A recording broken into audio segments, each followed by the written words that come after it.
আসসালামু আলাইকুম বন্ধুরা, কেমন আছো? আশা করি সবাই ভালো আছো। আমিও তোমাদের দোয়ায় খুব ভালো আছি।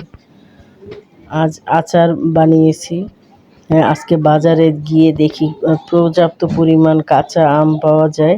দেখে তো আমি পুরোই অবাক যে এই বর্ষার দিনে এই সিজনে কাঁচা আম, আমার মনে হয় সিজনের চেয়েও বেশি কাঁচা আম এখন। আর আমগুলি এত সুন্দর, আর লোভ সামলাতে পারলাম না, এই জন্য 1 কেজি আম নিয়ে আসছি আমি বাসায়। আর এই আম দিয়ে আচার বানালাম আর তোমাদের সাথে শেয়ার করলাম। দেখো, অনেক সহজে কিন্তু এই আচারটা বানানো যায়। আর এই আচারটি খেতে এত মজার হয়, এটি খিচুড়ি, পোলাও, তারপরে ভাত দিয়ে কিন্তু খুবই মজা পাওয়া যাবে খেয়ে। আর এটি রসুন থাকে পর্যাপ্ত পরিমাণ। হ্যাঁ, রসুনটা একটু বেশি, আর সরষের তেলের ঝাঁজ, রসুনের ঝাঁজ সব কিছু মিলেমিশে একেবারে খুব মজার একটি আচার। আমার মনে হয় অনেকেই এটা পছন্দ করে, আর এটাতে একটু তেলটা বেশি লাগে। কৌটোতে যখন রাখবো তখন এরকম উপরের অংশে একটু তেলটা দিয়ে সবসময় ভরে রাখবো, তাহলে আচারটা অনেক দিন রেখে খাওয়া যাবে। ঝাল আচার সবসময় একটু তেলটা বেশি দিয়ে রাখতে হবে, তবে খাওয়ার পরে যদি যতটুক থাকে তার উপরে একটু তেল ঢেলে দিলেই হয়। আমি এখানে আম নিয়েছি 5টা, যার যেরকম প্রয়োজন। আমার 1 কেজিতে আম 5টাই উঠেছে। 1 কেজির একটু বেশি হয়েছে। এখন আমি 5টা আম ধুয়ে তারপরে পরিষ্কার করে মুছে তারপরে কেটে নেব, যাতে করে এটা পানিটা না থাকে। কেননা এটা আমি রৌদ্রে দিব না, আর এই জন্য আমি পানিটা যাতে এটার শরীরে না থাকে এটাই আমি চেষ্টা করব। আর এখানে আমি ছিলে তারপরে টুকরো টুকরো করে নিছি, এখানে কিন্তু আঁটি ছাড়া। আর যেটা একটা আম শুধু ছিল যে আঁটি যে নরম, এটা কেটে নিয়ে এখন একটি পাতিলে আমি লবণ দিয়ে দিব। লবণটা একটু বেশি দিব, কেননা ঝাল আচারে একটু লবণটা বেশিই থাকে। আর দিয়ে দেব হলুদ গুঁড়ো, দিয়ে ভালোভাবে এটাকে মেখে তারপরে রেখে দেব। কেননা এটা কিন্তু আমি রৌদ্রে দেব না, এই জন্য পানিটা আমার আলাদা করে নিতে হবে আগে। আর যদি বেশি আমি এটা চুলায় দিয়ে জাল দিয়ে যদি এটা পানিটা শুকাই, তাহলে আমটা ভেঙে যাবে। এখন আমি একটি বাটির উপরে চালনিটা রেখে তারপরে আমগুলি একটু ছড়িয়ে তারপরে রেখে দেব, যাতে করে আমের সাথে যে পানিটা ওটা খুব সহজেই যাতে আলাদা হতে পারে। এই জন্য আমি এইভাবে রেখে দেবো প্রায় 2-2.5 ঘন্টা মতো, বা এর বেশিও রাখতে পারেন, সমস্যা নেই। এখন নিয়ে নিছি সাদা সর্ষে, যেটা হলুদ সর্ষে, আমগো দেশে বলে লাই সর্ষা। আর আরেকটা হচ্ছে একটা লাই সর্ষা, আরেকটা হচ্ছে ধলি সর্ষা, এটা হচ্ছে ধলি সর্ষা। এখন এটাকে আমি একটু বেছে তারপরে পানি দিয়ে ভিজিয়ে রাখবো।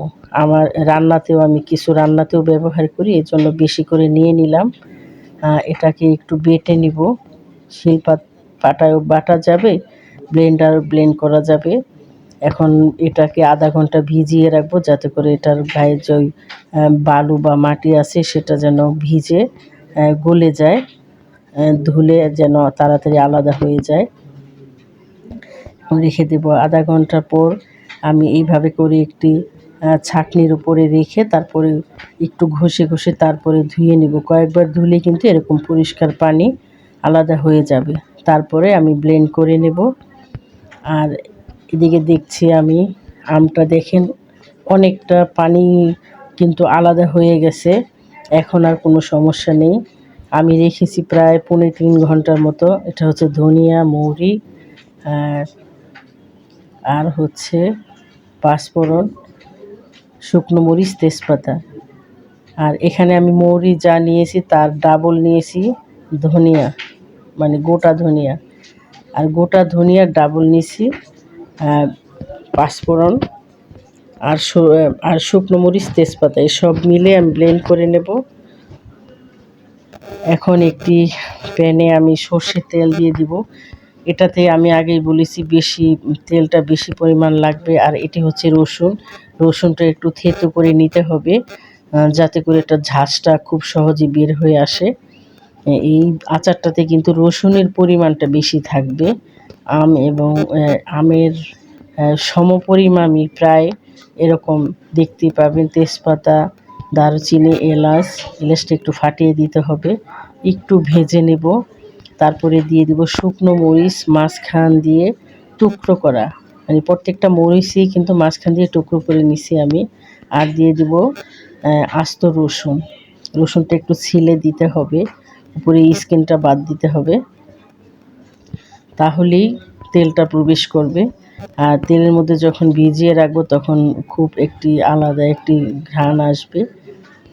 এখন দিয়ে দিব সর্ষে বাটাটা যতটুক লাগবে পরিমাণ মতো দিতে হবে। আমি কিন্তু অনেকগুলো সর্ষে বেটে নিয়েছি, কেননা আমার অন্যান্য কাজে লাগবে এই জন্য। এখানে পরিমাণ মতো দিতে হবে। এখন একটু বেশি ভাজবো না, একটু হালকা ভেজেই কিন্তু আমি আমটা দিয়ে দিব। একটু লবণ দিয়ে দিলাম, ঝাল আচার কিন্তু একটু লবণ বেশি থাকে। এখন দিয়ে দিলাম আম। এখন ভালোভাবে খালি নাড়াচাড়া করতে থাকবো যাতে করে নিচে লেগে না যায়। আর এটি খেয়াল রাখতে হবে আমটা যাতে এটা আস্ত থাকে, তাহলে দেখতেও ভালো লাগবে। আর দিচ্ছি সেই মশলাটা গুঁড়ো করে নিছি, ওই মশলাটা 2 চামচ, 4 চামচে 2 চামচ, কেন আমটা কিন্তু খুবই অল্প এই জন্য। আর আমি মশলাটা কৌটোতে রেখে দিছি, পরবর্তীতে মাঝে সাঝে যদি আচার বানাই তখন লাগবে। হলুদ আর মরিচের গুঁড়া দিয়ে দিলাম, কেননা এটা ঝাল, তারপরে লবণ সব কিছুই পরিমাণ মতো একটু বেশি বেশি দিতে হবে যাতে করে এটা ঝাঁজটা আসে। আর দিয়ে দিলাম 2 টেবিল চামচ ভিনেগার। এখন ভালোভাবে নাড়াচাড়া করব। আর এটা থেকে কিন্তু কোনো পানি উঠবে না, কেননা পানিটা আমি আলাদা করে দিয়েছি। আমার মনে হচ্ছে আর একটু তেল লাগবে, এই জন্য তেলটা দিয়ে দিলাম। এখন এটা প্রায় হয়ে গেছে, এখন একটু রেখে তারপরে কৌটাতে ভরে নিব। দেখলেন তো কত সহজেই কিন্তু বানানো গেল। আর এই আচারটা আসলেই অনেক মজার হয়, আর খিচুড়ি দিয়ে তো কোনো কথাই নেই। অবশ্যই আপনারা বাসায় ট্রাই করবেন। আর আমার এই আচারটি কেমন লাগলো অবশ্যই আমাকে লিখে জানাবেন। আল্লাহ হাফেজ।